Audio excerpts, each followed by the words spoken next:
And Bob, if you could start just by talking, some people have heard this before, but give people a sense when you got involved with the dancing, how that came about, and a little bit about the dance scene in that part of New Hampshire when you started. In 1946, I got out of World War II, out of the Marines, and I came home, and there was one of my school acquaintances lived in the next town, and she and her two brothers went to a square dance over in the town of Francistown, next town in New Boston, where I lived at the time. And so anyway, she invited me, or they did, to the square dance, which I had never done before. So I went over to Francistown, and I had the time of my life, first time I ever danced, and I loved it. I had a great time, and went home and told everybody what fun I had, blah, blah, blah. So that went on and on and on and on and on and on and on. And then eventually, what's the next question? Just talk a bit about who the callers were, who the musicians were. Oh, God save us. Jimmy Ross. Jimmy Ross was you never heard of him. Jimmy Ross was a caller in Francistown and elsewise. My wife used to say elsewise, elsewhere. And he was a good caller, particularly square. In those days, when I was just getting into it, it was mostly squares, and then there were certain contras that were always done, and so they were in fact, and so I got to learn how to do all of them at the time. Well, all of this boils down to the fact that eventually I got to know Ralph Page. I went to his dances in Peterborough, which I had never went to before, from New Boston. It was a little bit of a hike longer than Francistown, a couple of towns over. And I went over to Peterborough and I went to the dance to Ralph Page. And I kept going, and it was the most wonderful experience for me to learn how to contradance with Ralph calling and his wonderful band. He had a five-piece band, 2 fiddles, a bass, a piano player whose name was Johnny Trombley, and a banjo player. There's a guy named Frankie somebody, I never got his last name. And he sat on a stool and he played this banjo.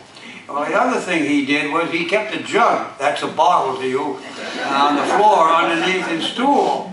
And it got to be a problem with Ralph, and so finally he let this guy Frankie, let him go. And of course, it just so happens that I was coming to these dances, and I would go home and I would practice. Can I lean back? Yeah. Yeah. Hang on. Thank you very much. Wait a minute. Oh, that's swell. That's just great. Thanks a lot, Bill. Yeah. And so anyway, I would go home, and I had an accordion at home, and I would I would practice the tunes that I was hearing at the dance, and I would practice these tunes, see if I could play them.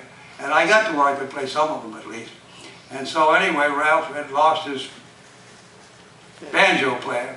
And I said to him one night at a dance, I said, hey, if I bring my accordion over some night, could I sit in with you guys? And he says, bring it next week, Bob. And I said, boy, yes, bet you like, which I did.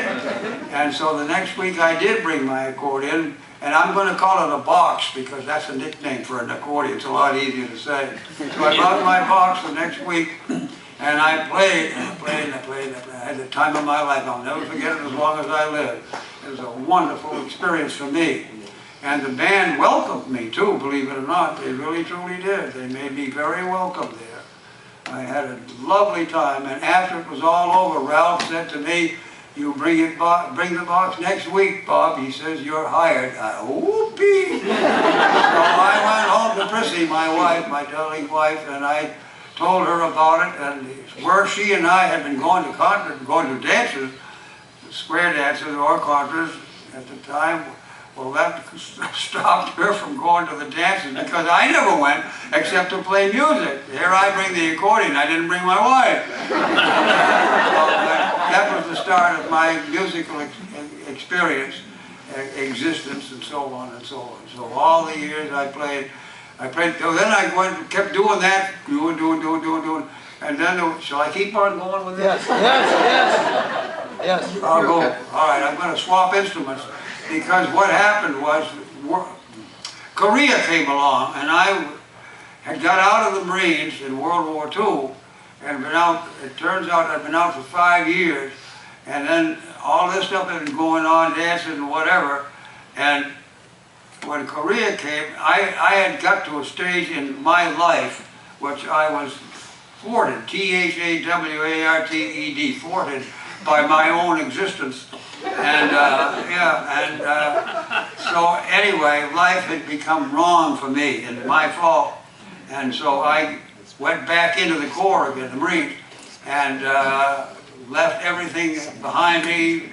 The Ralph Page's band, Johnny. Oh, I didn't tell you about Johnny Trombley. Johnny Trombley was, I mentioned him, I think, the piano player. Yeah, well, he was the guy that, he showed me how to do the way he played. And I do it the way he played now. And so anyway, I went back into the Marine Corps again, served there for 3 more years, went to Korea, got missed. Here, not here. You follow that? Yeah. Anyway, I came back home. And then I went to a teacher's college and rejoined music, which was a guy named Duke Miller, who had learned how to call from Ralph Page and a guy named Gene Gowing. And these 2 guys put on the Monadnock Folkway. And they put it in a barn called Bell's, Mrs. Bell, her name was, Studio, who let, I think she liked Gene Gowing. And anyhow, they wound up having this big barn, great big barn, and dancing in the barn, and taught everybody who wanted to come to how to do. And I was the accordion player then.